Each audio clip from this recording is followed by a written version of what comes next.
Good evening, everyone from New York City. What's going on? So everybody knows already, and if you don't, the United States attacked Iran along with Israel, or Israel attacked Iran along with the United States, however you want to see it.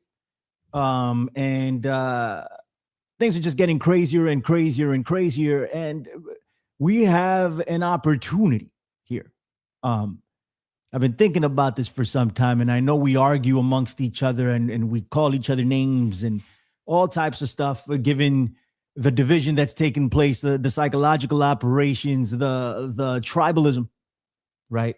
But we have an opportunity here because more and more people are separating themselves from the big orange buffoon, the child in chief, the ultimate swamp monster, the real new world order, the legit deep state, right? People are realizing that is not the way. We still have our differences. We can hash those out civilly and be productive together, right? And not feed into the division that this piece of crap has permeated throughout the world at this point. It's not even a problem of just the United States. So we have an opportunity here to come together and push against this, push this, or continue.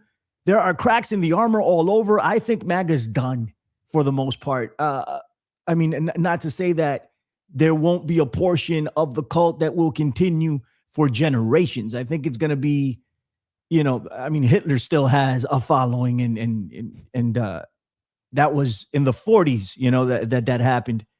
And he still has a following. So there will still be an aspect of that. But the majority of the people are coming to find out that this guy is a fraud, that he is a con man, that he is a liar, he is a grifter, he is a rapist, and potentially way worse than that. And what's worse than that, at this point, so we have an opportunity to come together as a people. They are sending us to war. Us. It is us that's fighting these unnecessary wars.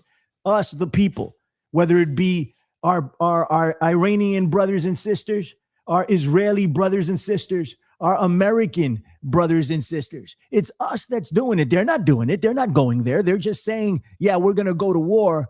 You guys go throw bombs at each other. You guys go shoot each other. Go do that. And more and more people are rising up. Maybe we can push a real anti-war movement and a real movement for the people, by the people. That expression is used often, but it has no teeth, right? There's no soul to that expression anymore. It doesn't mean shit.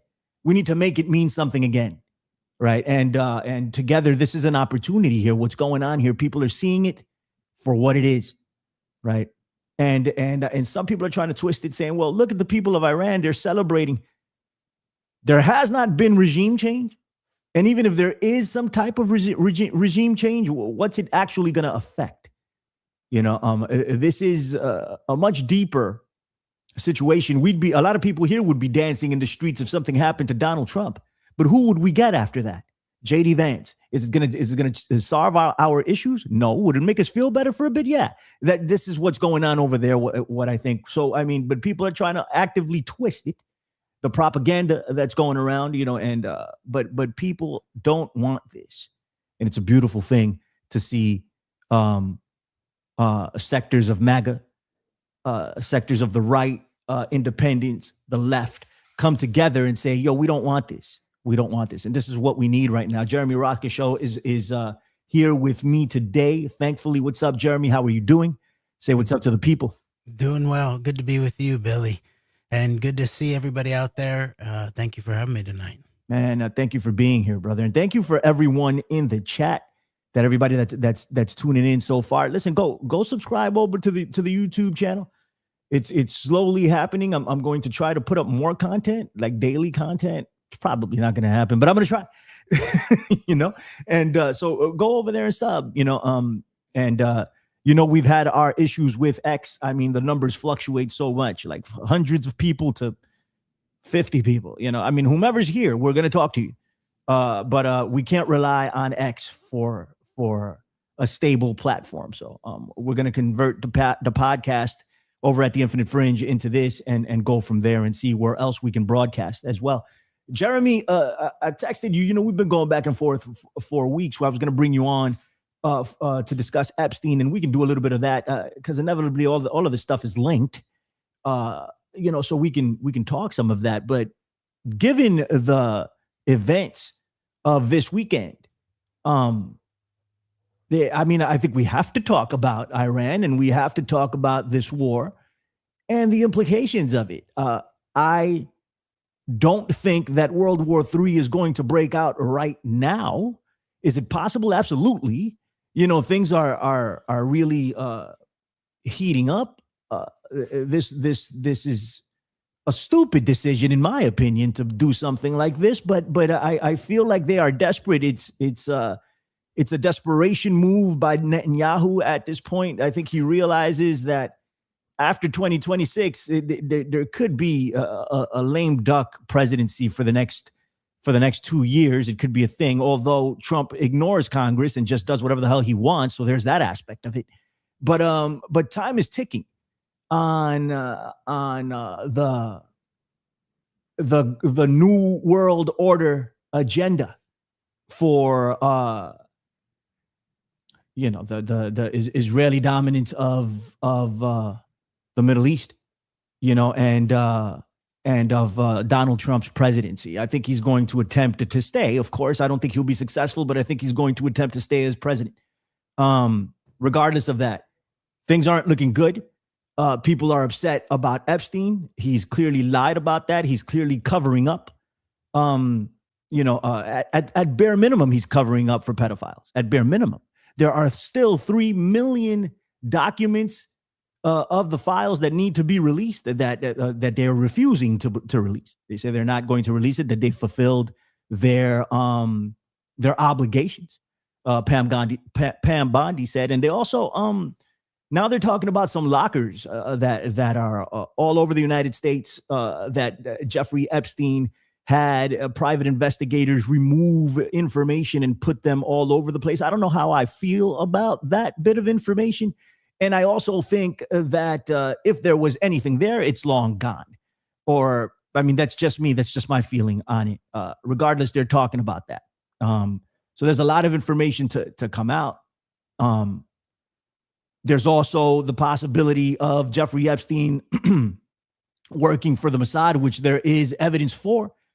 And, what do they have on Donald Trump to move him around like a puppet? At this point, they're doing whatever the hell they want him to do.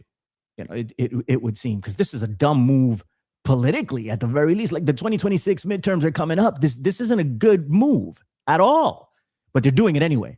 And then he tries to Jedi mind trick you by saying, yes, everybody loves it. It's the greatest thing. We're bringing freedom. This isn't a war, whatever. He'll just say whatever the hell comes out of his mouth, and he expects the people to believe it. And for a long time they did, but now not. I feel good about that. I feel optimistic. Maybe I shouldn't feel optimistic, but I do, Jeremy. I'm turning it over to you. What do you think about this whole mess? Well, it is a big old mess and a whole mess. And a lot of it is exactly what, unfortunately, we thought where this was headed. We knew that, for basically a decade, we've been pointing out that Epstein and Trump were deeply associated, deeply linked. They were then revealed to have been close friends from maybe the late 80s into the early 90s. And then even while Trump was still running for president the first time, it came out onto the record of a civil suit where Epstein and Trump were being sued by a woman who said that she had been raped by them when she was 13. Right. and the Katie Johnson case, and none of that has ever been retracted. The case went away because she said she was threatened, and part of her testimony in relationship to Trump and Epstein was that she had been then threatened by Trump after he had done this to her, and he threatened her family. Right. And we know this is the MO of this entire syndicate. So this aspect of this recent blowing up, basically in Trump's face, of the Epstein files was, in some ways, it's unexpected that there's at least some amount of transparency that's beginning to happen. But we knew, even people like Steve Bannon and Epstein himself knew that Epstein was Trump's Achilles heel. Yeah. Right. And so there was this aspect of the 2016 elections, like in December of 2016 here in Lawrence, Kansas, the Dole Institute is a couple miles down the road. And so I went to a post-2016 election conference where they were talking about how this had happened, what happened in the election. They had CNN, New York Times, MSNBC, high-level campaign managers from both Clinton and Trump.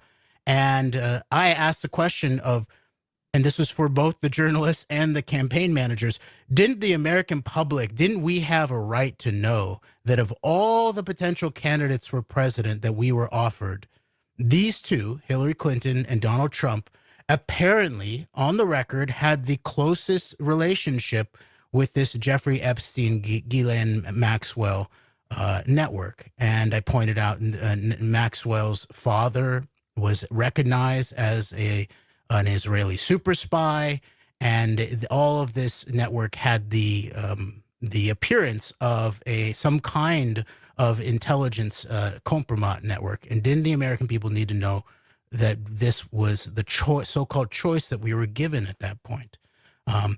Looking back on it, it actually does look like the case that Trump knew that this was a key weakness of his, and he learned a lot from people like Roy Cohn, who taught him how to do major public relations, especially in high society and politics. And what you do is, if you have a weak spot, that's where you attack your enemies on, basically your political enemies. And so Trump was the one, remember, who opened this whole conversation up pretty early on in the 2016 campaign, when he was on, I think, with Sean Hannity in a public town hall of, I think, so, she's going to have a problem with the whole the Lolita Express, the island, and all of these kinds of things. Now, meanwhile, we've also been pointing out for the last decade that a lot of the talk of the island, the Lolita Express, a lot of this is pointing away from what was the epicenter of now what we're knowing. Like, where did Epstein and Ehud Barak set up shop? They didn't do it it wasn't the Lolita Express was the main place. No, it was Epstein's property in Manhattan, where all of this is said to have gone down back in 1994 with Epstein and Trump. So, and so here we are. That's one aspect of where this is all beginning to come to a head. The other part of this is one of the earliest things that Trump said when he originally entered in to become president, and this goes back to 2015. He said, the reason I'm getting into the race is to roll back the Iran nuclear deal. That was the first and only reason he gave, that was why he was motivated to become president. Now, we know that, of course, he had all kinds of other reasons, and there were all kinds of other forces behind him that had been cultivating him for decades, really. If you go back to the Russian Soviet component behind the Trump operation and Trump himself as a figure, this goes back well through the 80s, probably back into the 70s. There were always questions around Ivana Trump's family, the relationship of her family to KGB connected aspects of Czech intelligence. And none of this has ever been really adjudicated in any kind of public fashion. And so what a thing for now it all to come to the front, and then there's a whole bunch of people acting like this was not everything that we knew it was going to be. Right. If people allowed this so-called movement, and it's not really an organic political movement, MAGA. It was manufactured. Agreed. It doesn't mean that people of good heart and some good mind, bought into it. I mean, Right. but 10 years later, it's hard to justify how you could be of good mind and good heart and still buy into this whole thing when we see what all we've gotten from it. I agree 100% with that entire statement. And I've tried, and I continue to try really hard to work this out in my brain, right? Because I know a lot of really smart, well-meaning, good-hearted people that have gone along with this, right? And I'm like, how did we get to this point, right? Because it goes against, people say it's just politics. It's not. It's not. And a lot of politics are a reflection of your moral and ethical standards, in a lot of ways. So 2016, I could understand. I have a different view of Donald Trump growing up here in New York, and he's been in my life since I was born. So I know he's a piece of crap. I've never liked him, right? I've never liked him. I never understood it. Yet there are many New Yorkers that now subscribe or have subscribed and have voted for him. A lot of people have abandoned it, but they're still apprehensive to come out and just shun it and say, I was wrong about that. And that's very tough to do for a lot of reasons. I get it. But it's hard for me to reconcile the three-time Trumpers. Like after 10 years, if you're still with this, like just like you just said, like after all of this time, you're still with this. I don't know what to say. And another very key thing that you pointed out is how non-organic this entire movement is, right? This was manufactured, and there was a webcast, and a lot of people have fallen into it, and I've been guilty of falling into a lot of these things, not Donald Trump, thank the Lord, but a lot of these things that have been put out there with fifth generation warfare, and things like that. And I tried to warn a lot of my friends, and they just call me a crazy liberal with Trump derangement syndrome, but we're here now. And I never thought we would get here, Jeremy. I never thought, like, after, given what had happened previously in his first presidency, his first term as president, I didn't think we would get here again. I didn't think the American people would fall for this again. Such an obvious con, but they have. And now we're here. Sort of, maybe. I mean, there are these aspects of, there are analyses with facts behind it that would actually point to that both the elections that he allegedly won were actually just another Rove type of job. It's basically proven out that Karl Rove's network, which included key people at the very epicenter of the Trump campaign, such as Paul Manafort, that going back to 2004, it's basically, I would say it's publicly proven. I mean, even John Kerry, 10 years later on public radio, admitted that his own campaign believed that the evidence showed that the Bush campaign and Karl Rove had stolen the election in Ohio. All right.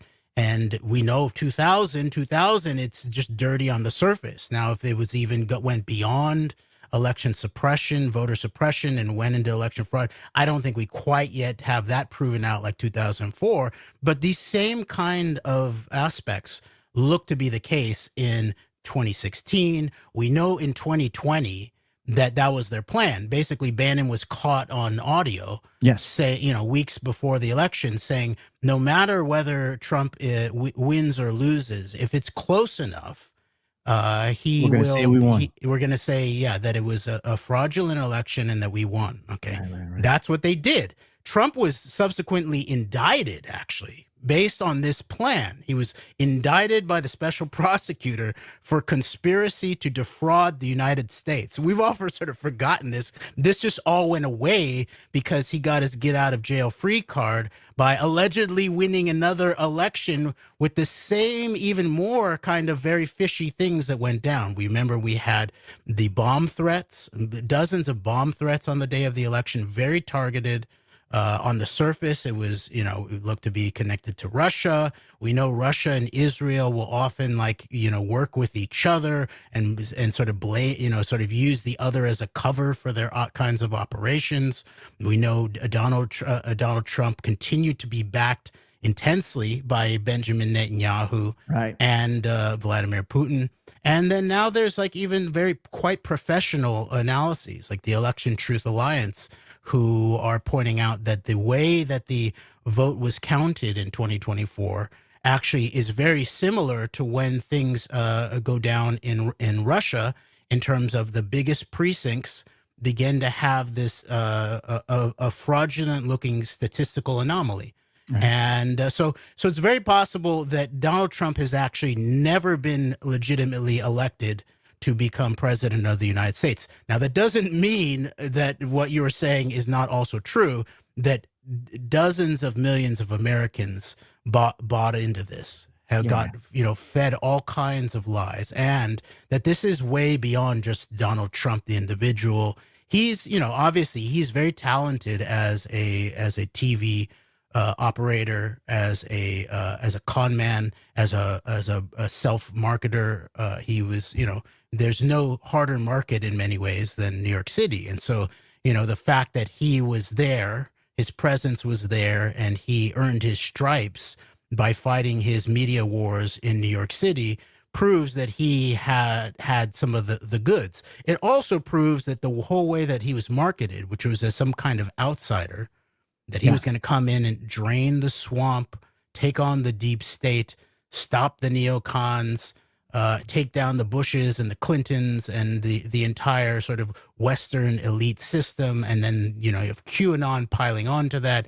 It's Xi and Putin and Trump are in an alliance to take down the satanic pedophiles in the West and all this kind of stuff. That this was highly manufactured and tuned for a very specific political moment. It was tuned for a populist moment. And because remember, the real threat to Donald Trump in 2016 was Bernie Sanders and his movement, which was way more organic in many ways. And so, but here we are. And now I can understand people who didn't think that Donald Trump would actually go ahead and really bomb Iran at the scale that they just did. Especially in terms of taking out the Ayatollah, killing, dozens of the highest level people in the Iranian government with the declared intent to regime change Iran. Now, and, Greg McCarran and I from The Antidote, we always pointed out that this was key, that the whole set of clean break wars, of very Israeli directed wars, of which the Iraq War was the really, really big one before this, but also Syria was also part of that. Libya was also part of that. A whole bunch of terrain was part of that. But this was the one that was missing in terms of that entire operation.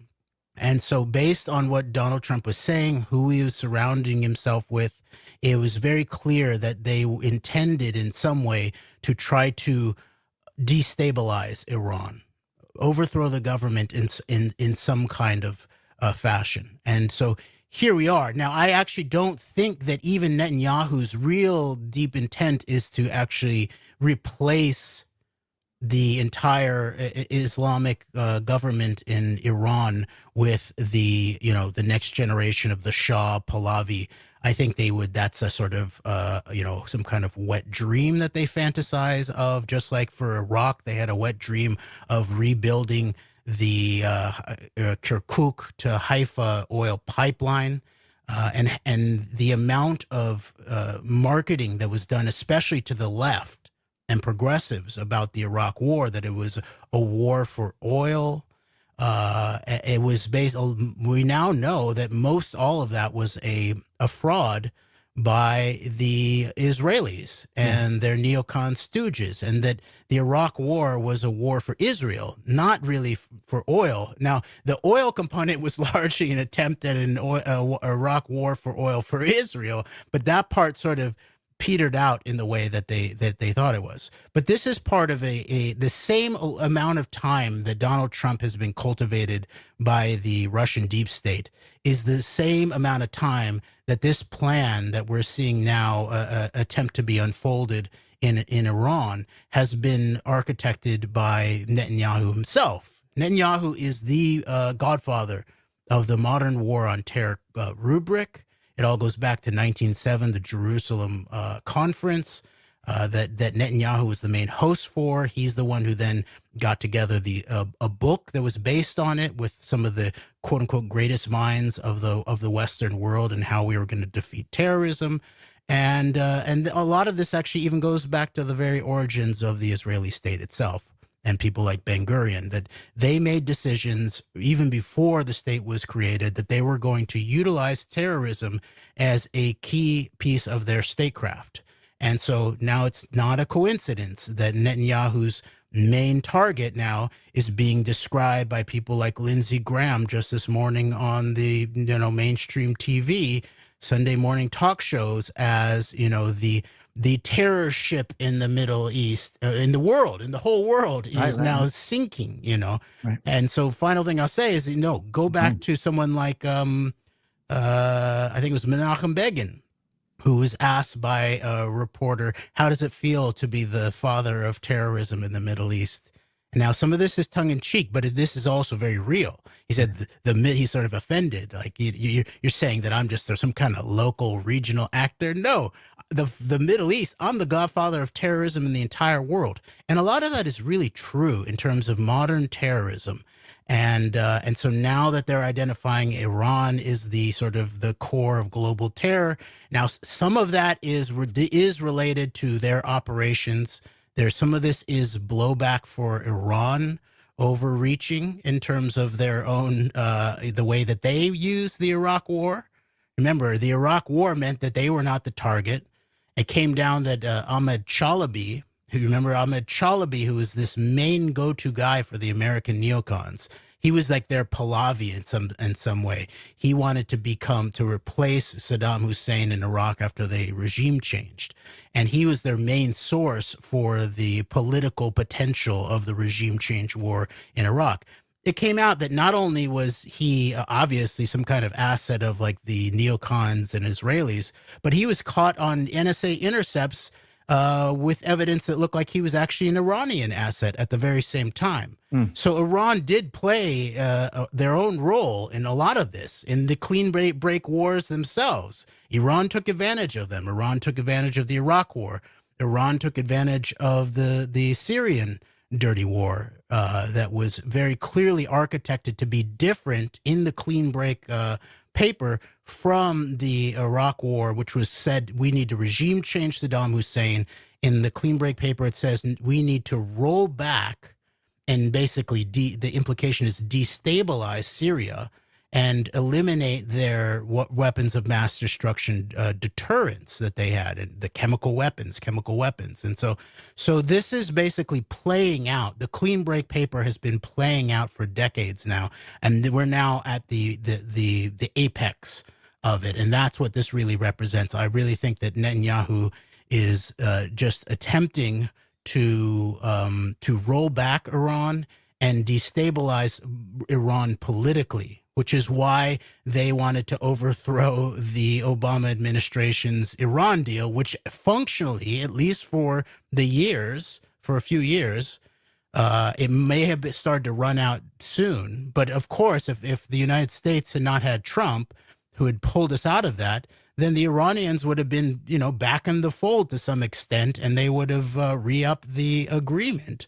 And so Netanyahu, if he was really concerned about Iran's nuclear program, he would have gone along with that. But what they were always really worried about was Iran's deterrent capacity to Israel's desired regional hegemony in the entire region. And so that's why they focused all on their ballistic missiles, which we're now seeing.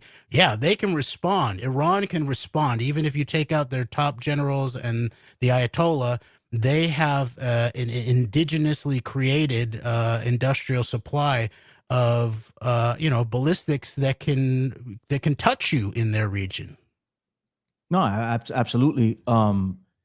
It's funny you should go there. Like I wanted to ask you about, because it's in their region, they can do that. Do they have the capacity to come over here like that? Probably not, right? No. But they've shown that they can attack and reach key sites in their region for sure.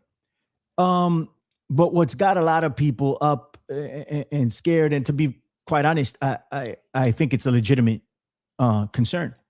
Are the quote unquote sleeper cells here in the United States. At some point, if this keeps up, I think Iran has been incredibly patient with the United States. The United States has been smacking them around for a bit, and they do symbolic, measures to say that they've done something, but they really did nothing, and the United States, the last time this happened, I forgot what they did, but they called the United States and said they were going to do it, and they were like, yeah, sure, go ahead, and they did what they did, and that's it. It was over, it's just to show face. I don't think this is that. Correct me if I'm wrong. I think they're retaliating at this point, and there does exist a possibility of what would be characterized as terrorism here in the United States, especially in major cities like New York. And LA, Chicago, something can pop off of that manner here, given what's going on, and different warfare tactics in order to reach American soil. What are your thoughts on that? I think that it's very largely a scare campaign. Mm-hmm. Now, that doesn't mean that it's not going to go live, but if it does go live, it will very likely have been a generated operation and very likely a false flag. You think it'll be a false flag? Yeah, there's no way. The NSA has the goods in the United States on anything like this, and the Iranians have really done almost nothing in the United States. The Israelis have done way more in the United States, and gotten away with almost all of it.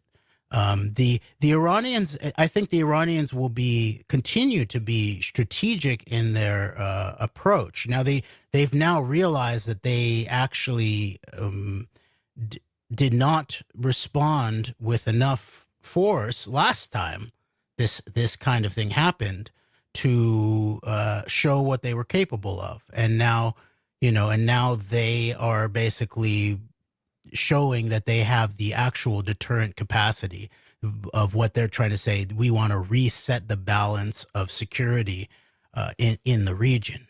Now, the problem is, of course, is that this is not over from the American and Israeli side either. And the timing of this, I'm always suspicious of timing. The Iraq War was launched on like the first day of spring. This was launched during the sort of early hours of Shabbat in Israel, with the coming Purim holiday. In about 24 hours, there's going to be the Purim holiday, which celebrates the preemptive war against the Persians, basically, right? So it's, the repetition here, the symbology is almost impossible to avoid. Right. There's a question for you in the chat. Okay, Jeremy, is Russia allowing Trump to take Syria, Venezuela, and Iran, or what is your opinion? Okay, this is a good question. Now, I actually think that Syria is.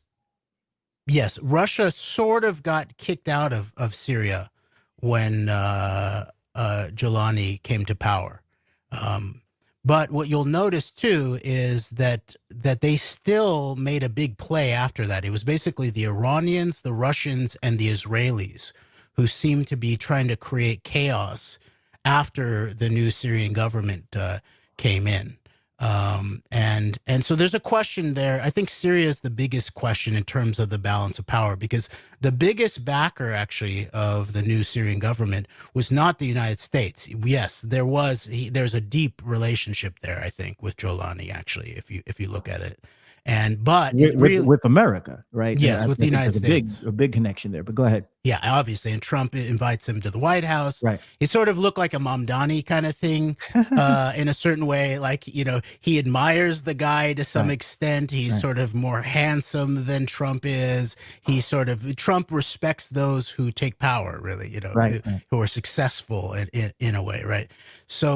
But the main backer there is Turkey. Actually, Turkey were the ones who really enabled that to actually happen, and for Assad to have to flee. Assad goes to Moscow, and what you see recently is that the former Prime Minister, what's his name, Barrett? What's his name? Prime Minister of what? Of Israel, the former Prime Minister of Israel, who's part of the Naftali Bennett. Okay.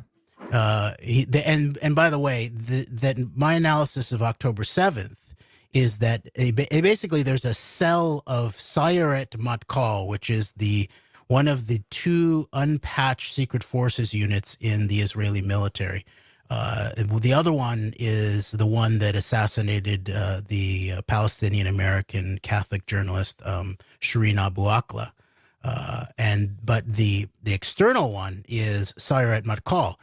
Everyone from Ehud Barak, right? So you could say not only is Epstein, he's not really Mossad. People have been saying the Mossad thing, but it was always obvious that it's actually Israeli military intelligence that Epstein had the most direct relationship, because that's Ehud Barak was the former head of Israeli military intelligence.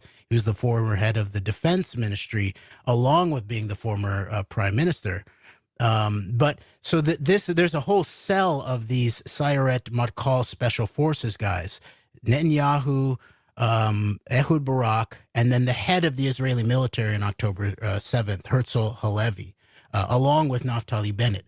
And so in a lot of these kinds of operations, I think you have to look at these kinds of guys. Because if this were happening in an American context, it was just like Stanley Crystal, Michael Flynn, just all special forces, JSOC guys were all our prime ministers.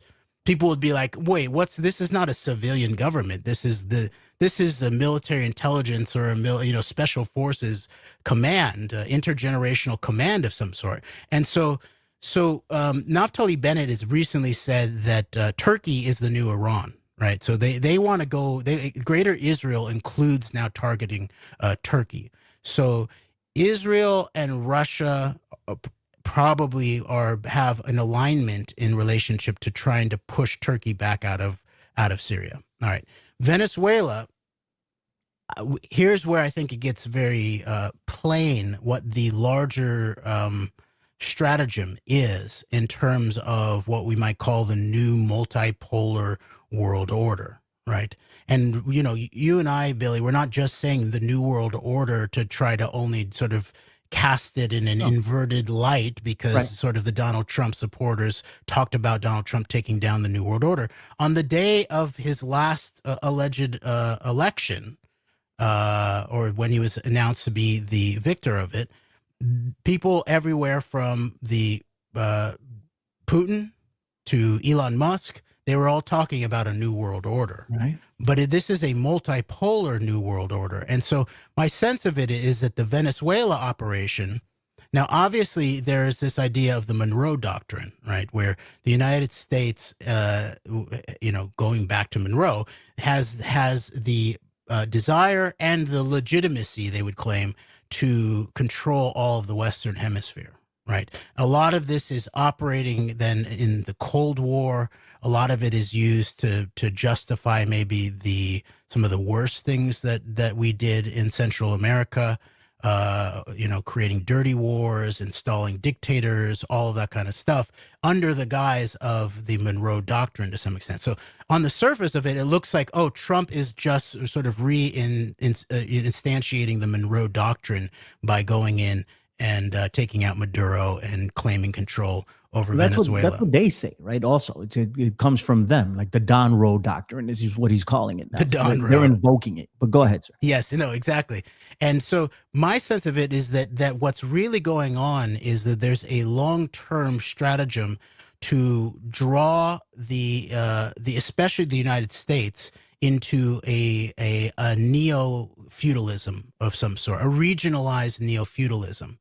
And one of the reasons, for example, that I saw Hamas on Arabic TV maybe the day after October 7th saying Moscow welcomes October 7th, not because it's good for the Palestinian people, but because it takes Western eyes off of the Russian aggressive invasion of Ukraine. Right. So there's this whole aspect behind the entire foreign policy architecture that I think is the reason for the Trump operation, that has to do with trying to get the United States back into its hemispheric box and to undermine any idea that the United States is should be considered sort of the major power player in the world. And a lot of this is meant to then be handed over to what we would then call the multipolar New World Order, which would be basically it's China. It's meant to be China, Russia in the East, the United States staying in our box, mainly sort of in the Western Hemisphere. Maybe we can be in the Middle East a little bit, but then Israel playing the pivot role at this epicenter of the Mackinder World Island, where all of these geographies come together. And that's what you'll see, too, is that Israel has been deeply involved with Russia and China for many decades, while claiming that we're their greatest patron and they're our greatest ally and all of that kind of thing. So I believe, to me on the surface, it looks like that this is a stratagem to there is some trade-off going to answer the question that sort of Putin and Xi probably to a lesser extent, but Putin definitely is being like, okay, yeah, you guys have Venezuela, but you have to really let us have Ukraine. Yeah. And so China's the big question in terms of Iran, I think, because it already became obvious since the last time that Trump bombed Iran in such a serious fashion last year, that all of these sort of Putin shills online who claim also to be part of the axis of resistance and stand for the Palestinian people, especially most of them seem to emerge after October 7th. They were not saying any of these things before it. A lot of them were saying, don't worry, Iran and Russia have this strong security agreement now. And I was saying that no, Iran, even almost 20 years ago, had pointed out that some of the anti-aircraft missile defense that had been supplied by Russia, they were accusing the Russians of supplying a backdoor, a cyber backdoor, to the Israelis. And my theory of the case is that's actually what we saw happen after Trump did something at this scale, which was assassinating General Qasem Soleimani. Right. In the beginning of 2020. And then the Iranians then had this big moment where they shot down a Ukrainian airliner, supposedly by mistake. And all of the aspects were there for it to have been very likely a cyber-triggered sort of backdoor kind of job that I believe looks like it came out of Israeli military intelligence. And, of course, those anti-aircraft weapons, the Tor M1s, had been supplied by Russia. And then so after this last round last year, Putin was asked, why didn't you step up to defend Iran? We thought they were your ally. You stand for Iran. And he's like, what do you want me to do? Look at Israel. Israel is a Russian country, he said. And this was obvious for years. There was a very big Russian influx into Israel in the 80s. This is one of the things that Robert Maxwell worked on intensely, actually. Robert Maxwell's connections with the highest levels of the KGB, Vladimir Khrushchev, had to do very much not only with supplying the Russians with the deep state interests, including training up someone like Semyon Mogilevich, who's the sort of the head of Russian organized crime worldwide, on how to create financial instruments so that the Soviet deep state could actually push their money, $50 billion at least worth of their money, into the West in anticipation of the end of the Soviet Union. That's what we saw. But Robert Maxwell was doing it, a lot of it, because he was also operating as an Israeli super spy. There were these trade-offs. He was basically saying, I'll trade you, Khrushchev, head of KGB, for aiding you in your attempted coup in the Soviet Union during the transition period. And you will then try to expel the Jews to Israel. All right. So this Russian aspect in Israel goes very, very deep. And so it's not something that just sort of popped up on the surface. It's just become clear in the last year or two in a very public and overt kind of way, where much of this was more covert. And so the last thing I'll say is that it's basically proven out. Like when you remember, there's this big UN vote about Ukraine. And it was basically, I think the United States abstained. Russia obviously voted, but Israel voted along with Russia, along with a tiny group of countries. And so that plus, and Putin basically saying, what do you want me to do with Iran? Israel is a Russian country. It's now become clear that Russia and Israel are not nemesis of any sort. They may be some of the deepest allies, now just becoming overt. So I guess my statement is that I believe that the United States is being walked into a neo-feudal moment that's meant to also isolate Europe, separate the United States from Europe. We see this from the entire Trump regime, basically, Right. and the entire so-called third world. So the southern part of the earth is not even really considered. They're just going to be considered to be the spoils for a new kind of imperial kind of looting, with sort of Russia and China mainly sort of having most of Africa, and then the United States, we get to get Greenland, we get South and Central America. Right. But this is neo-feudalism. This is not anything having to do with human rights, democracy, real nationalism, national interests, any of these kinds of things. Oh man, you make a lot of points there, and you know what? The more things change, the more things stay the same. How long has Africa been colonized and raped of their resources? I mean, this has gone on forever and ever and ever. And of course, South America and Central America, even before the Monroe Doctrine was completely raped, pillaged, and plundered, and it just got worse after the Monroe Doctrine. You know, so it's like those regions are out of the question, right? It is America. But they're kind of, what Trump has done, I don't quite understand it, right? And they've and again, I say Trump, but I mean the administration here, because I don't think Trump has a lot to really do with a lot of this. They're telling him what to do, and he does it, and then they tell him he has nice hair, and boom, you're off to the races. But he's kind of giving up power, like America was the global power, and everybody followed behind it. But now it's like, okay, we're going to do this here. Russia, you can have Ukraine and whatever it is you want in that area. And China, you can have whatever you want and take Taiwan and take whatever you want. And you know, they've given up a lot of soft power around the world already. You know, so I don't understand the strategy. You know, even from an America first standpoint, I don't understand the strategy. I just don't get it. What's the end game there?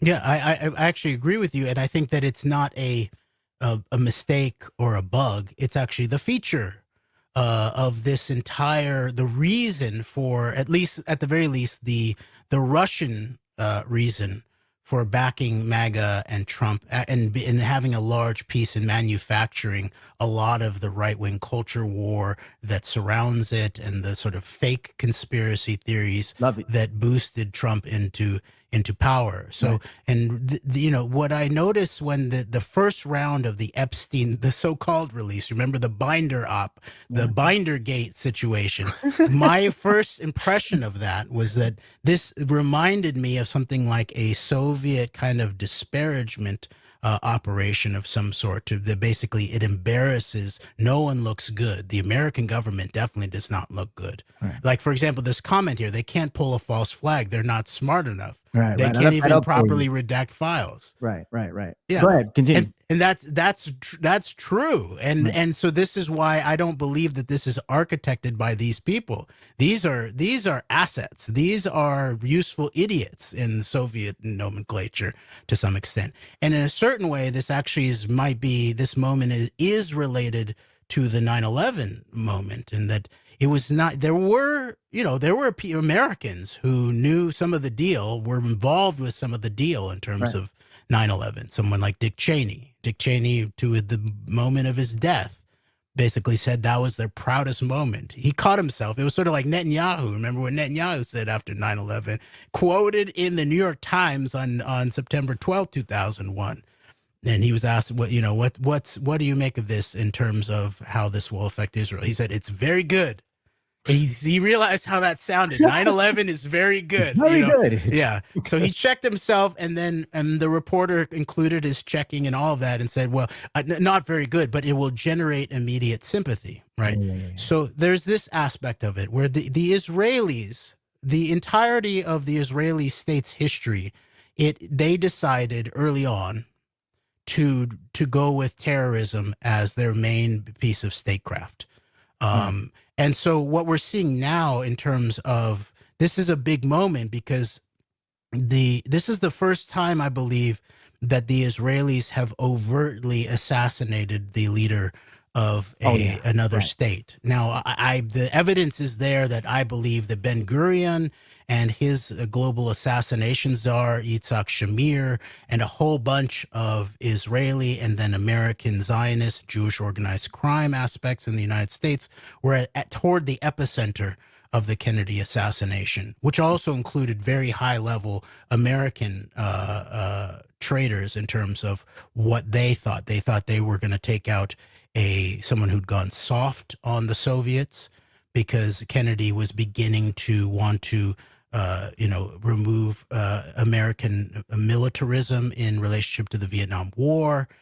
Kennedy was beginning to believe that the way to win against the Soviets in the Cold War was actually to deploy American, quote unquote, soft power and leadership around the world, and not do the CIA covert assassinations and regime change and all that kind of thing. But meanwhile, the Israelis, Ben Gurion, thought that Kennedy, wanting the entire Middle East to be nuclear free, which was a key part of what Kennedy was pursuing, was American leadership.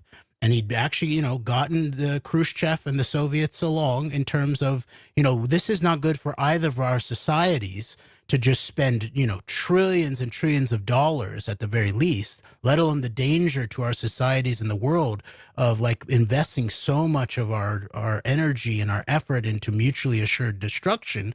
No, and we should not be blowing up nuclear weapons in the atmosphere and then having it rain down all around the world and all of that kind of stuff. So there was some kind of like real American leadership going on at that point.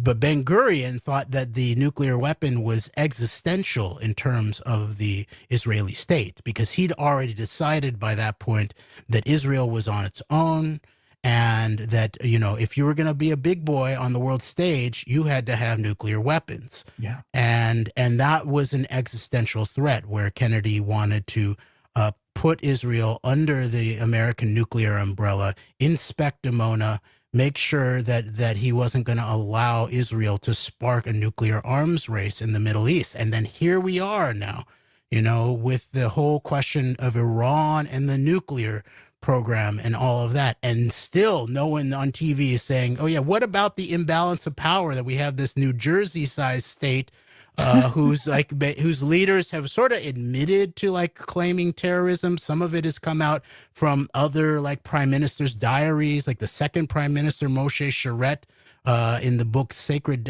Israel's Sacred Terrorism, which basically discloses that Ben Gurion and this whole crew decided they were gonna, instead of like appealing to the better angels of the West and the United States and sort of join the post World War II, idea of the emergence of ideas like human rights and international law and all these sort of quaint kind of things. No, they were going to scare the West into supporting Israel. And so finally, what they ended up doing was they did Operation Susanna, which was an Israeli false flag in Egypt. And then ultimately what happened is it actually broke apart all of the covert negotiations, the real diplomacy that was going on out of Eisenhower's offices and even through the CIA to actually broker deals between the Egyptians and the Israelis at that time. And then supposedly as just some kind of tangential effect, then it was that moment where Nasser's like, I can't trust the Israelis. He knew he couldn't trust the Israelis, but he also is like, I don't think I can trust the Americans because they're definitely not going to deal with their Israeli client here in any kind of way. And so at that point, Nasser then totally turned to the Soviet sphere in terms of his military backing and all of that. And so this kind of rubric, I think, of where you have these sort of Israeli terrorists doing their thing, it almost always seems to serve this Russian interest, especially in relationship to the United States and against things like the idea of an equal international relations of states doing diplomacy with each other, which is exactly now what we saw in terms of this criminal Iran strike, is that it actually then once again the Iranians were open to the negotiation, Right. and it was basically we have multiple people saying this, and we have the Omani diplomat who was there in the room who helped broker these talks. We have an American sort of aide who was there and basically said, yeah, it was almost wrapped up, and everything pretty much, that they were concerned about had been already agreed to by the Iranians, including not even degrading their ability to enrich, not even in a weapons capacity. This was always some of their national pride thing in terms of the nuclear program, that, nuclear energy, medical, all these kinds of things, that nuclear enrichment has different kinds of reasons for it than just weaponizing.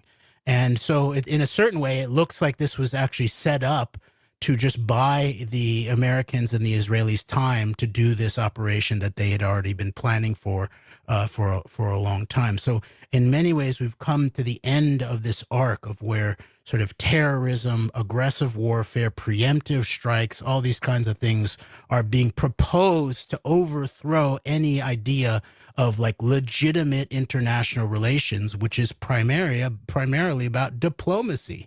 Right. Oh man, that was a lot that you just dropped there. I in the interest of time, and everybody take the episode, rewind it, take your pads and pens out, and do a little bit of your own research based on what Jeremy just said. Right, you guys can go listen to anybody in the alt media, but you want to hear something real, something tangible. Jeremy just dropped it.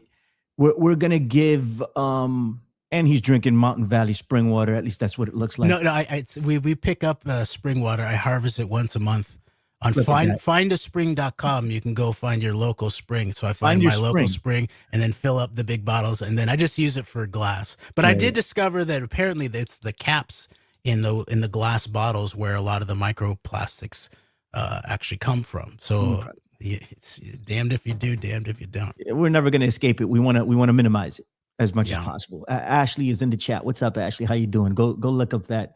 Ashley and I are water people. Nice. We try to suss out the water as much as we can. I'm here in New York. I don't know where I would go to Hudson River. No, you guys got the good water. That's why they say like the bagels, the pizza. We have it's the all best about tap it's water. all you get the best tap water. Doesn't and necessarily I'll mean bet it's you if good. you go look, there's some good stuff. Maybe not too far. Maybe you could take a train ride. You're right. halfway Maybe I up. could. I don't know, but No, it's no, definitely you're right. not in Lower Manhattan No, or in Brooklyn. There used to be springs there when the indigenous people lived there, I imagine. of course, but nature. It's not a good thing. Not to these people anyway. I do want to ask you a couple of things. And we might have a special guest coming on, Jeremy, if you're still around for it. Okay. Cool. For about 10, 15 minutes. It's breaking news. Trump has decided who he wants to lead Iran. Breaking news. And that person will be here. Oh, good. Breaking here on Gorilla Underground. Anyway, we started that little bit of the conversation with the comment left by PW Hustle Track Brown, right? Talking about that they're so incompetent that they're not going to be able to pull off a false flag. And I get that, right? And I subscribe to that based on the people that are in power, right? The people that are quote unquote in power that are representing this. But you elevated it to these people aren't responsible for it, right? It's another sector of people that would be responsible for something like that. So my train of thought right now, and correct me if I'm wrong, if you disagree, just say it. It's just my opinion. And I'm open to changing it. I'm not married to it. But all right. So we can talk about a false flag as a lie hop, letting it happen. Maybe they'll let it happen. I don't think they have to get to a point where they're manufacturing the false flag. They're manufacturing in ways that they're creating an atmosphere for this to happen. But as far as planning it out and saying you will do this at this time, no, I don't think they have to do that. I think the fourth generation warfare, which incorporates people into being active, quote unquote, in a digital war of sorts, or just that you're involved, right? I think that would propel people enough to actually take action on their own, although they've been, manipulated to do so. Yeah. Unknowingly, because they're not responsible. They don't have power over their own mind, given the propaganda and the psychological warfare, psychographical warfare that's going on. I think that's the main driver of something like this that will be looked at as a false flag if it pops off. And I think it would be a lie hop. They would let it happen. Even if they caught wind of it, maybe they'd be like, you know what? Let that roll. What do you think? Yes, I would sort of go with what you're talking about to some extent. At least there are like stochastic terrorism too, right? Like that they create the environment where you would have even rogue kinds of actors who might think they're part of a cell, right? Be like activated. My sense is that although there are major issues now in terms of Iranian control and command, like. Because now I think it's the first time they've ever, since the Ayatollah Khomeini passed away when maybe the late 80s. I think this is the first time that the Iranian state has declared Article 111, which is where there's a transition period. And so it's a group of three people there. I think it's the president, and then there's the head of the court system, right? And then there's the head of the sort of the IRGC and its connection with the religious aspect. Right. And so they're now. I don't believe I don't know if maybe they did announce. I think it may be actually one of the Ayatollah's sons actually would be the new supreme leader. Because there was his son-in-law was also killed and all of that. So there is this aspect of that that things are in flux and there's not total command and control. The Iranians people, when they look back on last year and what appeared to be these sort of tepid responses, like you pointed out very clearly, like that they would warn the United States, they would say exactly what they were going to do. And it was fairly limited. They were showing what they could do if they wanted to. The Iranians have always been strategic. They're very high-level strategic thinkers. Iran is the sort of the origins of chess. And so they think in structural strategy in a way. The Americans, and then the Israelis, the Americans, we're like play football really well. We're sort of the biggest. We're the strongest. We also are smart. Like we have good technology. We have the most powerful technology. And the Israelis are some of the best in terms of their human intelligence operations. They did the pager operation from an intelligence side of things. It's like, oh, wow, they're the masters of what you call Hugint, like human intelligence combined with signals intelligence and cyber into some kind of explosive maneuver. Even Stuxnet, which was sort of like Obama's approach to what Trump did. Obama, tasked the NSA to work with the Israelis to create a virus that they could then plant into the Iranian nuclear reactors that then sort of created it was a Siemens controller that caused them to spin out of control. But the Israelis were then accused basically by the NSA of making it go super viral, and then it made its way out of Iran around the world into other Siemens controllers around the world, and then was exposed as such. But the Iranians have always been very strategic. Now they're painted by like the Lindsey Graham types as like these lunatics, or yeah. And they are like religiously, like some of their religious approach is just as what you might call, it sounds like just as lunatic as the sort of the nuttiest people in Israel. It's a theocracy. No, like what Christian fundamentalists, Christian nationalists are trying to do here. It's the same thing. Go ahead. Yeah, but at the same time, they're still a rational nation. They're rational nation state actors, right? The Ayatollah was actually the one who was sort of holding back nuclear weapons to some extent. And there may be, what Trump has actually done, probably along with Netanyahu, is unleashed not only sort of harder liners in terms of who's actually going to be in these key positions, but then actually sort of like proven the whole North Korea versus Libya kind of line versus even Saddam Hussein kind of line of like, if they're claiming that you can't have a nuclear weapon, this is very likely you have to have a nuclear weapon in order to defend yourself to some extent. The Iranians don't want to go there. It seems like for many decades, they want to show that they could go there.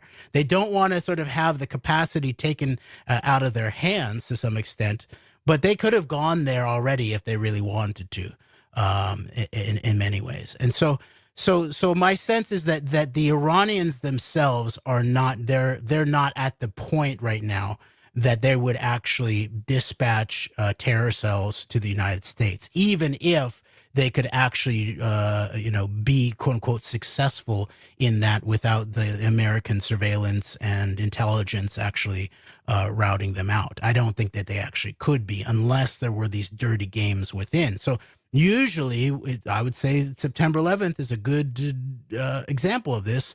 You would have the Israelis would be the ones. They're also the masters of the tactics of terrorism and false flag terrorism specifically, including being able to, mimic Persians, Arabs. There are Arabic Jews who are in the Israeli intelligence services. Right, that's the way they were trying to pull off the false flag in Egypt in 1954. Is they had their Jewish assets on the ground who could sort of mix in too to some extent. Right, I believe they were of Mizrahi background. Right, so Israel has this background of especially if they want to make a conflagration go bigger, such as the war on terror, which had already begun during the 80s, but they needed to ratchet it up in order to pull off the major clean break wars. They needed the American backer and hegemon to take down Saddam Hussein. They needed the American hegemon to back their dirty war in Syria. And they obviously needed the American hegemon to back their attempted, I believe, something more like Syria than Iraq clean break strategy in Iran. So my first and foremost concern right now is actually the next 24 to 48 hours in terms of what Netanyahu has up his sleeve for the Iranians specifically, and this conjunction with Purim which is always, as a Jew, I've always, as soon as I got to sort of adulthood and I began to look at the story that was being celebrated on Purim, it always felt vulgar, on the edge of sort of wicked, to like, you basically, some of it is you celebrate, like you eat things called hamen tashin, which is like a pastry treat that is meant to mimic the ear of Haman, the leader of the Persian Empire that they were, or the figure in the Persian Empire that they said was trying to kill the Jews. Now, a lot of these stories are sort of just, I think, made up to some extent for certain kinds of purposes. But Netanyahu specifically used the word Amalek again, which is what the word that he used before he really amplified the genocide in Gaza after October 7th. And Amalek is he's speaking to his religious base and some of his more extreme national secular base, that signals that this is an ancient enemy of the Jewish nation, let's say in this case, that needs to be eradicated to some extent, and that the Jewish way of war in this kind of capacity is to there's no sort of modern 21st century or even post World War II kinds of laws of war that would apply to this. It's basically wipe them out, or kill their animals, including obviously kill their children and their women and all these kinds of things. So I'm concerned about this nomenclature and Netanyahu saying that we have the big things are coming or something like that, and the timing around Purim and all of that. So some of this I'll rethink this toward the middle of this coming week in terms of which direction everyone's trying to go here. But finishing up, my sense is that the Iranians themselves would not take it to the level of cells in the United States, or attempt to, because I really don't think that they could successfully in any kind of coordinated fashion without a stand down, like you said, let it happen on purpose, or I think more likely sort of the Israelis doing something and pretending like it was the Iranians. But the Iranians themselves, I don't believe, unless it was what there was, like, let's say Netanyahu actually has nukes that he has intended, or something like that, then if there were something where it seemed to be like an existential kind of situation for the Iranian nation state as a whole, which this is not yet. This is not, they're still there. They still have their networks. They've planned for this. They have distributed orders. They have lines of certain kinds of command that are being followed through. And all of that. They still have military capacity and a certain amount of governing capacity. But if that were actually threatened at another level, then I think it would also be the moment where there would be an interest in framing up something like this. But the Iranians also would probably, they probably have their own Samson option, like we know the Israelis do. And just a reminder that the Israeli Samson option that was disclosed was that the Israeli nuclear weapons program has targets in European capitals. I believe it was actually disclosed that if they were pushed against their back against the wall, that they would sort of bring down the whole, edifice with them to some extent. So, I mean, most serious regimes have things like kill switches or, dead man switches, or, things of like, okay, where you're willing to go in terms of if things get truly existential. Man, fantastic, brother. Thank you for taking the time to come here and talk to us about it. You were the perfect person. It just kind of worked out this way, and we've been going back and forth for weeks now, so it just kind of worked out this way that you're here right now during all of this, and I couldn't think of a better person. If I could get a few more guests like this, we'll be off to the races. Jeremy and Guard Goldsmith, couple more. I need some more, that I can depend on, that are familiar or a part of the alt media, but are taken in a serious manner, not, this is real information. This is has been a serious show. It won't be very serious in a little bit, but until then, it's been very serious. Listen, Jeremy, thank you so much, man. And For sure. we have a lot to look at. We have a lot to watch, given what's gone down this weekend and where everything can change in a couple of days. Everything and brand new analysis will be needed. Jeremy should be back in a few weeks. Let's see what develops. Life gets in the way. We'll take Jeremy whenever we can get him. Say what's up to the people. Tell the people where they can find you. Thank you, buddy. Go ahead. Thank you so much, Billy. Appreciate you very much.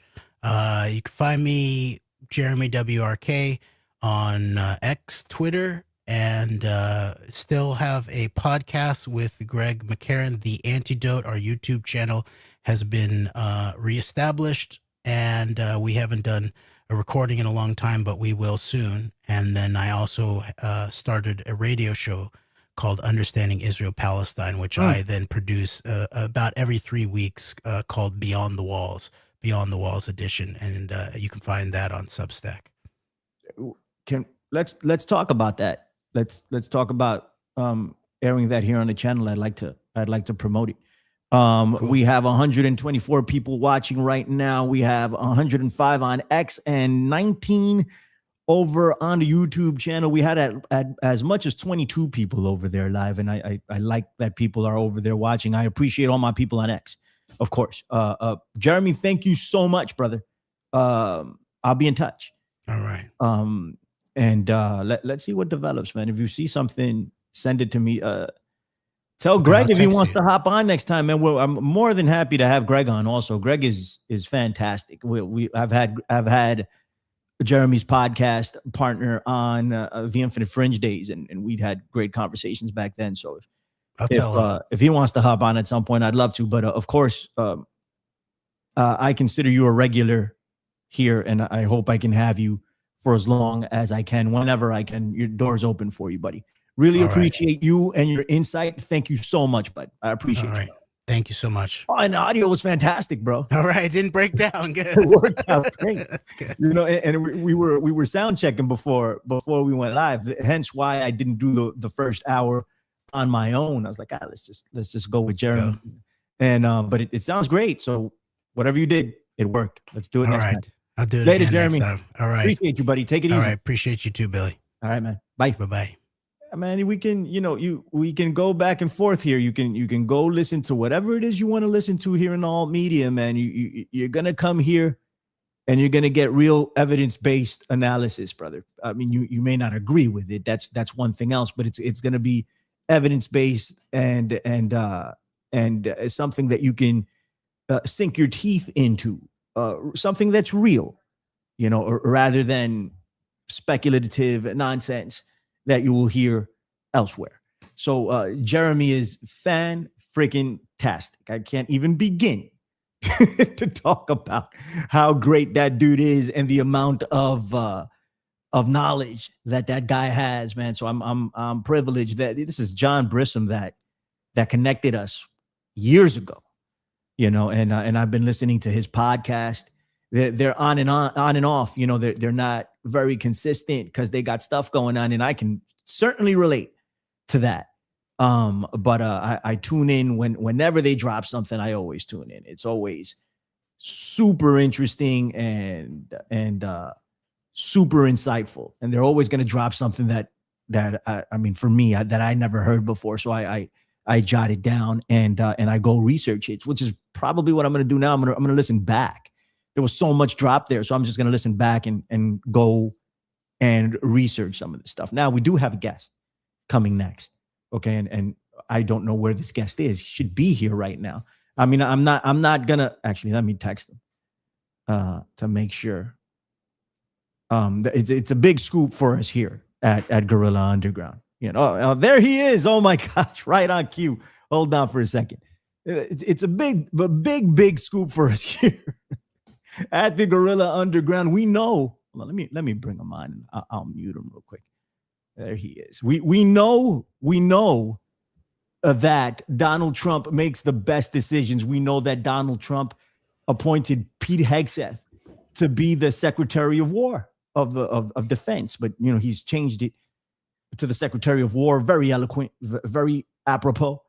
By Pete Hegseth. Pam Bondi, the best attorney general we've ever had, is appointed by Donald Trump. We got Stephen Miller. Good Lord. Who's the other one? Ice Barbie, Tulsi Gabbard, all these people, RFK Jr., the salt of the earth people, honest people, the best people. Well, he has appointed the new leader of Iran.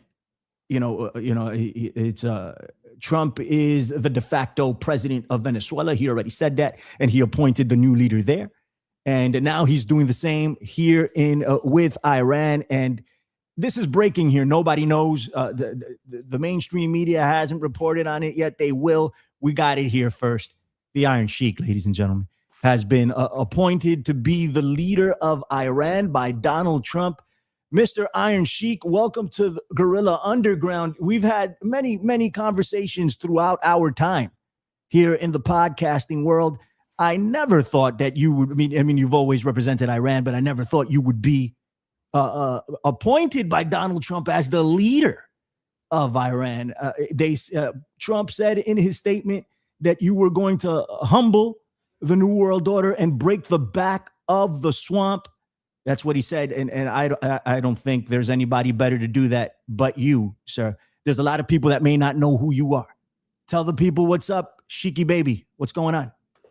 Listen to me, Billy Ray. It is the number one Sheiky baby from Tehran, Iran. The people, I know the people, they think that Sheiky baby is no longer here on the earth. But Sheiky baby, like the Jew Jesus, was resurrected. And when the Sheiky baby, he come back on resurrection to rule Iran, Tehran. Because the Donald Trump, he is the king. He is the number one. And you and the Jeremy Jew do not disrespect the Donald Trump. Because Sheiky baby is put in charge. He's here to break backs. Yes. Fucking your ass and I'm making you humble. That's what he said. He said you were going to make the New World Order humble, the deep state in particular. He said you were going to make them humble and put them in the camel clutch and break their backs. That's what he said. Now, what's your relationship like with Donald Trump? How did this happen? I know Donald Trump hosted several WrestleManias. Is that where he met you? The Donald Trump, he met Sheiky baby at WrestleMania 3. And when Donald Trump, he sees Sheiky baby at the other WrestleMania in the Caesars Palace. And when I saw the Donald Trump, I saw him with a man named Jeffrey. And I said, who's man here? Who is this woman here? There's a woman named, they call her Kisa Masawel. She might be Jew. Sheiky baby don't know.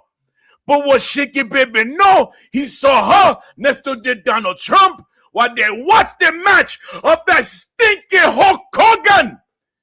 And Sheiky baby said to Donald Trump, don't you trust the Hulk Hogan? He cannot. The Sheiky baby do not trust the Hulk Hogan. He do not like the Hulk Hogan. And if you want to do business with Sheiky baby, you cannot trust the Hulk Hogan. Sheiky baby, he come back from the death and he said to Donald Trump, you want Sheiky baby? Get rid of the Hulk Hogan. And as you can see, where is the Chick Hogan now? When Sheiky baby, he do the job for Hulk Hogan. And Hulk Hogan never paid back to Sheiky baby. How is Donald Trump paying you for all of this? I know you don't work for free and running a country is going to be a big deal. So how is he paying you for this? In Tehran, Iran, he don't pay me in the cocaine. Okay. He pay me in 70 virgins and the purest bricks from the people of Griselda. Okay. You know the people who do the doot. They write brick on my brick and I write humble on my brick, and I fuck at their ass, and I make my brick humble. I fuck at my bricks, and I told Donald Trump, you give me your sweet little daughter, baby. Well, that's not good. I thought you saw him with a man named Jeffrey. You know, do you think Shaky Baby Trump get the chicken? His Shaky Baby, he get the baby girl Trump. See that she sit on lap of the Jeffrey Mossad guy. All right. Well, you know what? Thank you for giving us time. I know you got CNN calling you. I know you got Fox News and Newsmax. Do you know, Mr. Billy Ray? What's up? Can Shaky Baby ask you a question? Yes. Do you know who's not in files? I do not know who's not in files. The Iron Sheik from Tehran, Iran. He's not in files. Yeah, he does not belong in files. No. He's never been in files. You would never see Shaky Baby's name in any files. Like the King Ghidorah and the Godzilla and the Lopan. Yeah. We are immortal presence. You never see us in files. Lopan is not in the Epstein files. Godzilla is not in the Epstein files. Lord Voldemort is not in the Epstein files. And of course, the Iron Sheik is not in the Epstein files. And that's why you have been elevated to the leader, the supreme leader of Iran. Hopefully, Shaky Baby knows some things about files. Shaky Baby see the S. Carter is named in file. The S. Carter, who they call the Jizzy, the Jiggy, the Jigger, it does not matter. But you know who I did not see when it comes to the hippity hop in Epstein files? Who? I did not see MF Doom in Epstein files. No MF Doom. If we didn't see MF Doom, we didn't see West Side Gun in the files. And I don't see the Billy Ray in Epstein files. You will not see you there. No, Billy Ray's not in the Epstein. I will invite you to Iran. I'm good. Now that Shaky Baby is takeover. I think I'm going to stay here in the Bronx. All right. But I appreciate you.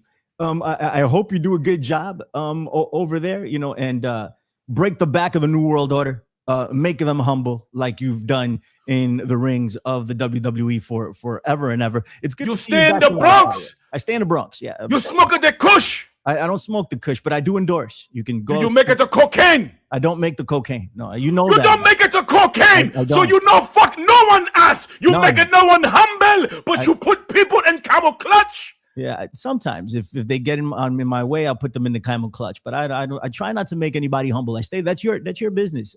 Mr. Billy Ray. Yes. Mr. Billy Ray. You know, you bring Shaky Baby Cambridge Analytica file. Shaky Baby, take him to Tehran, Iran. We do the same thing. We start the QAnon. We make sure that Bollywood fall and Tehran, Iran, #1. Everyone in Bollywood, files. They in files. Sing in files. Nick Khan in files. Tony the Cocaine Khan in the files. Because Tehran, Iran is #1. Is #1. Give us your tagline and say goodbye to the people, sir. The tag? No, you don't tag the Shaky Baby. The Shaky Baby tag your line. And the Shaky Baby, he do many lines of other cocaine. You will find Shaky Baby all over the place. You'll find Shaky Baby standing over grave of the Ayatollah. Shaky Baby, now the real Ayatollah. Shaky Baby, free cocaine, free kush, free fucking ass and humbles for people of Iran, Tehran. You shut out the Collins, you shut out the other people like the professors. That's what you do. That's what you say.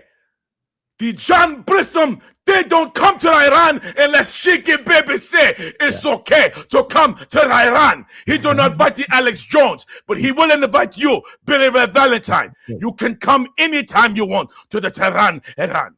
Thank you. Now, Alex Jones cannot come to Iran. Just give me, you know, I'm a mark here, so just please hit me with Iran #1, Russia #1.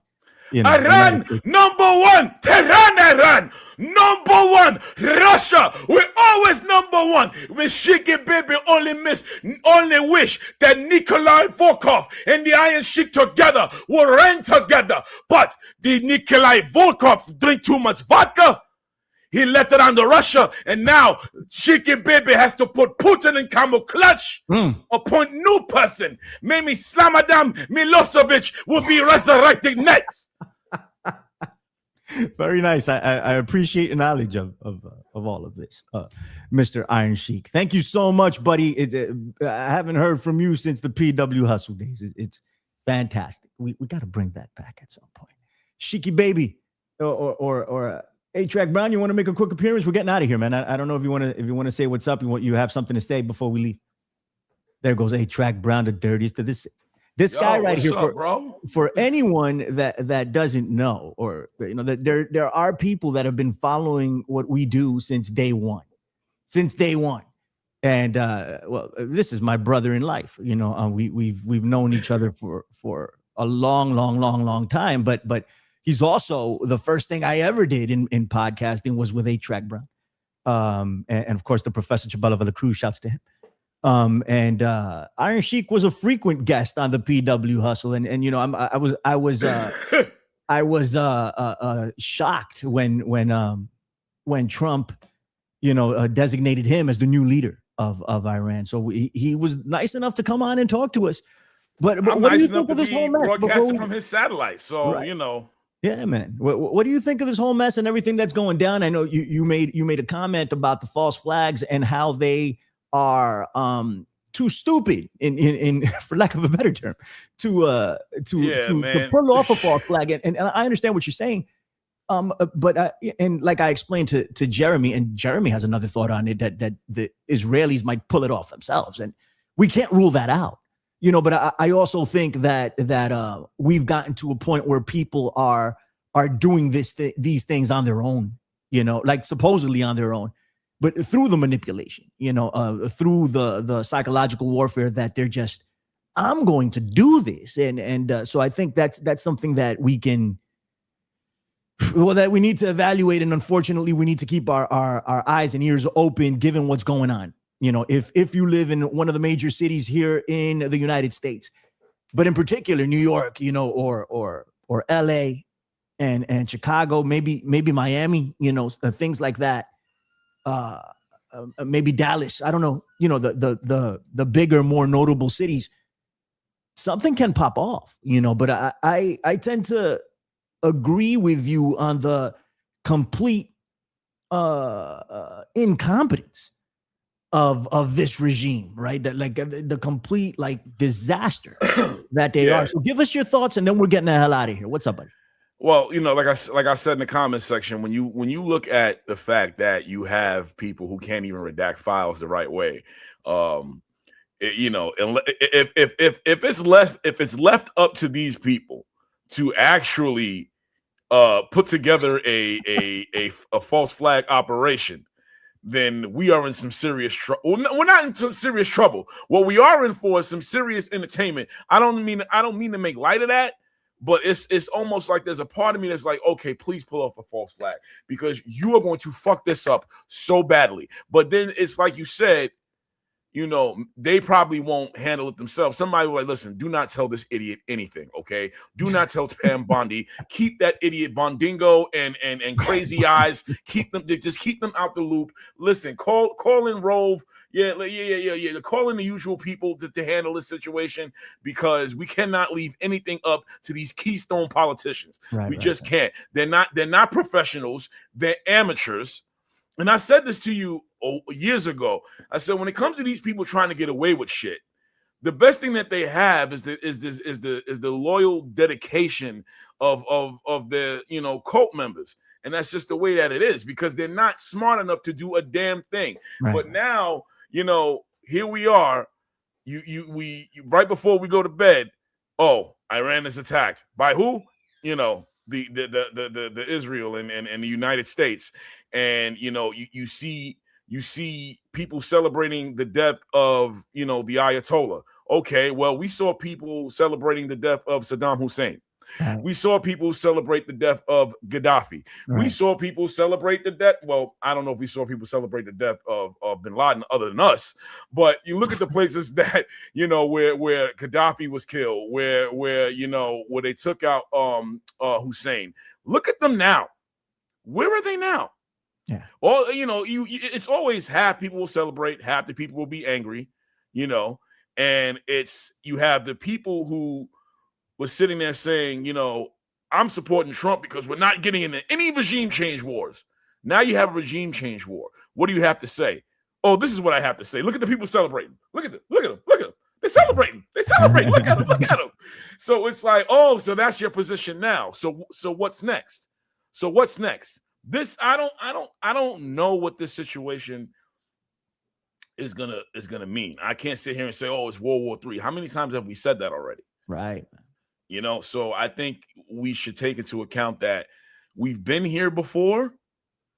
We've panicked before, but I think in this day and age, with this crazy son of a bitch running things, panic is the new norm. It's have we been desensitized to panic?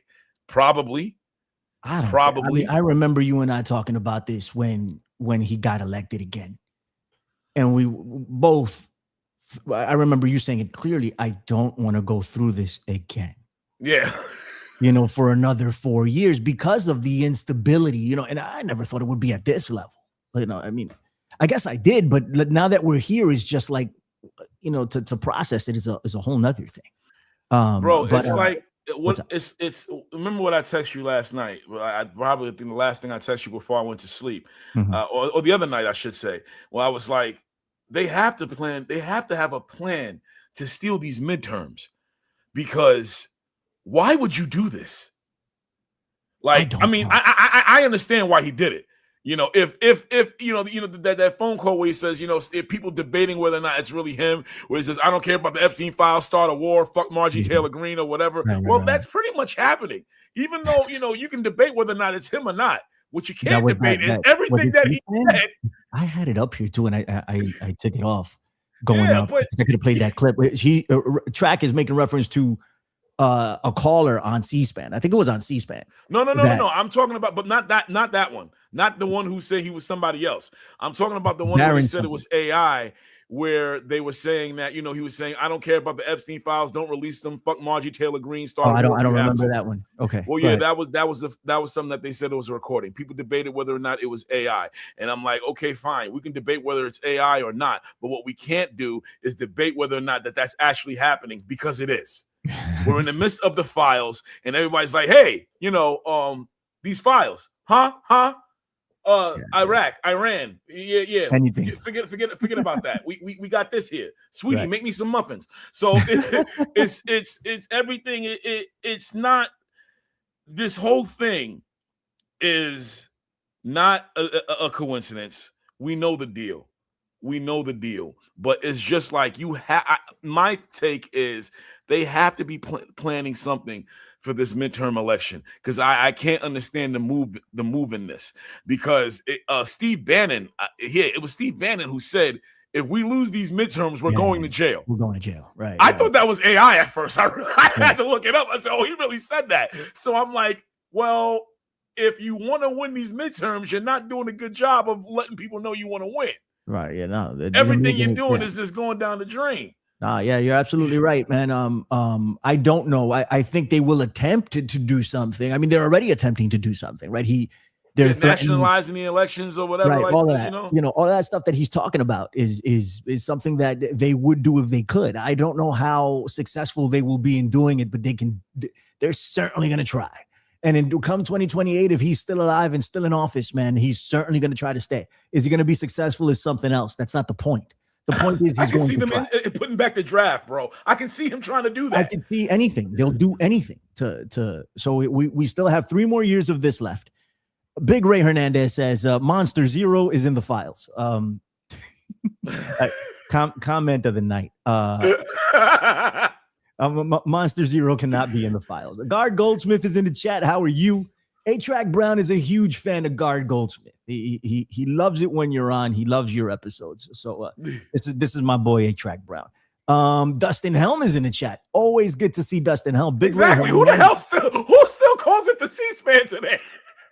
apparently Donald Trump. He did. Yeah, I definitely think that was believe that. Donald Trump who did that. 'Cause he was Rocky known for doing USA. that shit in the day, back in the day. Rocky USA is in the chat. What's going on? A Twisted Pistol is in the chat, and he's not trolling me for a change. Thank you for not trolling me today. I said Rocky USA is in there. Big Ray, what's up, man? It's always good to have Big Ray. I know Colin Wysong was here. Ashley was here. Liz Iron Maiden, she's probably asleep right now, but it's always good to see you. Tom Cooper is in the chat. What's up, Tom? How are you? And a few others, man. Thank you for showing up today. Jennifer is in the chat. I don't think I've ever seen Jennifer before. The infamous head chopper, second big ISIS guy. She was talking about. Let me see who else, if I can find new. It's about a lot of repeat offenders. The artist returns. How are you? I saw my guy Kenny Powers in there before. What's going on? How are you? Jeremy's in the chat. I think he enjoyed Shiki Baby. That's dope. Damn, I should have kept Jeremy on. He could have asked you some questions. That would have been cool. Jeremy, man, you're the dude, bro. Always appreciate you. Thank you for coming on. I enjoyed it. Jeremy's fucking fantastic, brother. That's fucking like next level analysis on this shit. You know what I mean? Like, just fucking. I was listening like this dude going in. Oh, okay. Right, man. He is incredible, bro. I'm listening to this whole thing. I'm not even going to question the 13 colony American flag you got in the background. You just keep on doing your thing. Fantastic. All right, man. And S90 was in the chat. What's up, S90? Good to see you, buddy. You got to come back on at some point. Love having S90. So we have 145 people watching, man. 129 on X and 16 at the Gorilla Underground YouTube channel. We were as high as 22 over there. If you are on X and you don't follow me over there, go follow me over there. Gorilla Underground. If you Google it, it's the first thing that comes up. You can click on it. We're slowly but surely growing, and hopefully we're gonna invest a little bit more time into the channel. A-Track is helping me out as best he can over there. A-Track. Yeah, I heard that. Yeah, I think that's cool. Yeah, you should have more age. Who said that? Cheeky Baby said that. But yeah, to everybody that's watching, really appreciate you guys. And stay up. If you're in major cities, stay alert. Try to be understanding of your MAGA friends that have broken out, and say thank you. Try not to rub their nose in it so much. I'm guilty of that, and I'm trying to get better at it because it brings people in instead of like pushes people away. So I don't, and I had a lot of that done to me when I was in the conspiracy world heavy, you know what I mean? Like, so it's, I understand. Oh man. What's up? Now you mentioned the conspiracy world like heavy, and it brings me back to all these, it brings me to these amateurs I'm seeing today, these people who are just now getting into this shit and they think they know what's going on. And, I scroll through TikTok, I scroll through Instagram and they're talking about the Epstein files and whatnot. And it's like, remember this whole thing it started out with, I can't wait till they bust the Clintons. I can't wait till they bust the Clintons. I can't wait till they bust all the Hollywood libs and all of this. And then it was like, wait, huh? No libs. Well, still some libs, but mostly libs, right? A lot of MAGA. Mostly libs, please. Mostly no. Is it half? Is it 60-40? 30-70? Yeah. Now you're at the point where here they are trying their best to come up with their own conspiracy theories, and when they come across people like you and I, it's like, nah, my man. Like let me ask you one question. When you're going down this whole thing of cabal, what the hell is Bohemian Grove? It's a golf course. No, nigga, it's not a golf. Excuse me. No, it's not a golf course. No, nah. You just even that, even that, like I saw, like they just released. I think it was the New York Post, which is a filth rag. Oh, you saw that, right? Yeah. They just released the list of whomever was at Bohemian Grove. Like even Bohemian Grove is a limited hangout in my opinion. Like and things like Bilderberg, not to say that things don't go on there, that decisions aren't made there, but it's not the thing, But that was amateur hour compared to the island. When we were getting into that, the island talk, at least from where our perspective, didn't really exist yet. So when we were watching those Hilda documentaries, and we were getting freaked out of our mind because that dude would scare the living hell out of us with the Anthony Hilda, right? Right. You know what I'm saying? He's still fantastic too. Like I love those documentaries that he had made. But we got to get out of here, Track. I got. Oh yeah. I got paper. I was just saying that at that time we just thought that was the thing. We just thought that was it. Skull and bones and all of that, and it wasn't everything that we thought it was. And now here is the real shit. And those people who we stood with back then, where the fuck are they now? They're with them. They're with them. That is crazy work. They're with them, Luke Rudkowski. Don't get me started, yo. Before we get out of here, okay. I just want to say this though. Before we get out of here, you, sir, are a phony. Who, me? No, Luke Rudkowski. Luke Rudkowski. If you're watching, and I know your punk ass is, you are a phony. I didn't like you from the day I met you. We knew you was a snake, and you exposed yourself as such. And I want my goddamn $30. Gave this idiot my money, and they stole it to pay for his damn education. Socialist. We knew Luke Rudkowski before Luke Rudkowski was on InfoWars. Okay, just saying. Not a fan. And he's hanging out with Roger Stone and Mar-a-Lago. He's hanging with the pedos, with the alleged pedos, or the people that are covering up for the pedos. Hey. You see, there you go. It doesn't even matter if you don't think he is one. We'll be here for another 10 years at this point. Yeah. We gotta go. I have to go. Put me on, man. That's what happened. I asked for Shiki. I don't know. I was cooking, and next thing you know, you had Shiki baby on. I sat down, and next thing you know, here I am. All right, let me get out of here. Everybody watching, I appreciate you and I love you. Thank you so much. Tune into America Unplugged Saturdays at 12 p.m. Eastern with Tony Arterburn and Don Jeffries. Make sure you tune in tonight to The Storm, 2 p.m. Eastern, over on Rumble, the Knights of the Storm channel.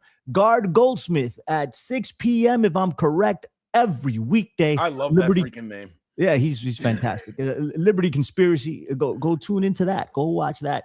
Tune into anything that Jeremy has going on. He gave his details. Write those down and go support Jeremy in anything he's doing. And hang out. He's not going to drop stuff consistently, but hang out, because when he does, it's fantastic. And the Guerrilla Underground right here, 7 p.m. Every Sunday, Lord willing, 7 p.m. every Sunday on YouTube, here on the YouTube channel on Guerrilla Underground. Please subscribe if you have not already. And on X, and we'll probably start streaming on Rumble, and we're going to put episodes up on the infinitefringe.podbeam.com, which will be renamed as the Guerrilla Underground. And to be honest with you, I haven't pulled the trigger on that because I don't know. What are you waiting for? Do it. Why don't you do it? You are here. Pull the trigger. Feel kind of sentimental about it, like to change but I also don't want to start a new stream. So I'm just going to do that. We'll get it done at some point. All right. Take it easy. Hold on. Let me play something. What should I play on the way out, Track? Oh, you know what you need to play, son. I don't know. You know what you need to play? Doom or West Side Gun? Either or. You go either. Play both. Play both. I can't play both. Gorilla Monsoon. Hit I'm on Doom. Hit him up with that track. I just figured you would want Doom, so I'm on Doom. There you go. Hold on. And it's not starting up. What the hell is this? Well, the audio visual department here at the PWS. I'm so used to that. At Guerrilla Underground. Oh, habits. All right. Track Doom gonna have to take over your audio visual department. I can see Let's that do now. it. I'll give him a call. Let's do it. Hold on. I'm playing something right now. Why is it not playing? Here we go. Next week, guys. All right. Take it easy. Can you hear it? I can hear it. There you go. Metal mask with gasoline, they after him last seen pulling bye-bye. like a fiend, pull a fast one. can't put shit past him. Got niggas on his own team mad enough to blast him. Retarded in real life on the mic, Rain Man. Stand close to his main man like a chain gang. Who give a fuck about who or they fancy crew? That's no mystery. Like Hardy Boys do with Nancy Drew. Sorta with her drawers down quarter. The ex-daughter brings slaughter like, well, I order. I suggest